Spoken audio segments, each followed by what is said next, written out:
Let's go through some of the benefits of Next.js.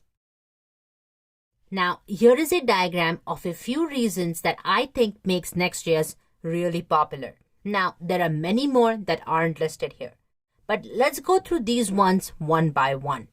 So first, let's take a look at different rendering techniques and go through them one by one. With Next.js, you can choose how you want to render content on the page.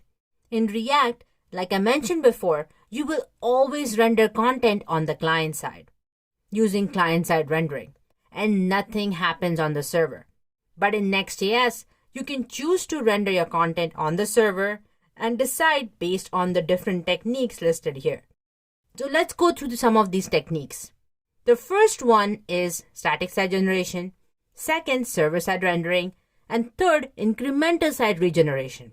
Now, I know, these are really big names, but let me explain quickly, and I promise you, by the end of this course, you will know exactly what each technique does, when to use them, what are some of the pros and cons of each technique, and you would be able to make that decision for yourself when you are building a Next application. Now, each technique you can decide to do per page, so you can opt in for static site generation on one, whereas server side on the other. We will learn all about it later in the course as we build our Coffee Connoisseur and Netflix application.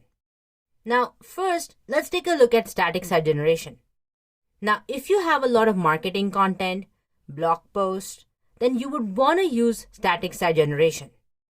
In static site generation, what happens is all your content gets pre-built on the server, and then the server is going to pass that content to the client, and all this content is pre-built and it is cached. So your client is basically fetching that cached content over and over. So you get a huge performance boost because of that reason.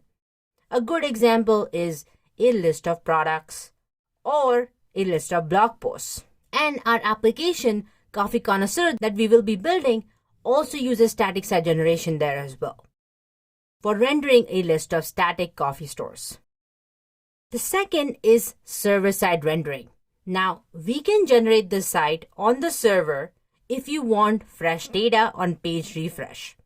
That is server-side rendering. You are rendering content on the server.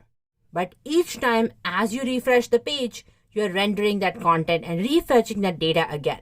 Now, you would want to server-side render your content for applications like a dynamic newsfeed or Netflix. And we will be using server-side rendering in Netflix, where we will be generating our content on the server.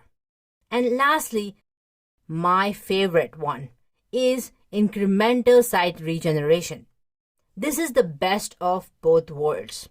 You get static site generation along with server-side rendering in incremental site regeneration. You are able to generate the page in advance as part of the build process, right? But you are also able to refetch new data like how you would in server-side rendering in incremental site regeneration. And you can also render content on the server in Create React App as well. But it will take a lot more effort for you to do this. You will first need to learn how you can do that, build that domain expertise, architect your applications keeping that in mind, and implement it over and over for all your React applications. But here, Next.js just takes care of it for you. It provides us with all these different rendering techniques, which is a huge differentiator between Create React App and Next.js. In order to use these techniques in Create React App, you would need a lot more setup and a lot of configuration. So you can already see how Next.js is so powerful. Now next, let's take a look at the second one, which is performance.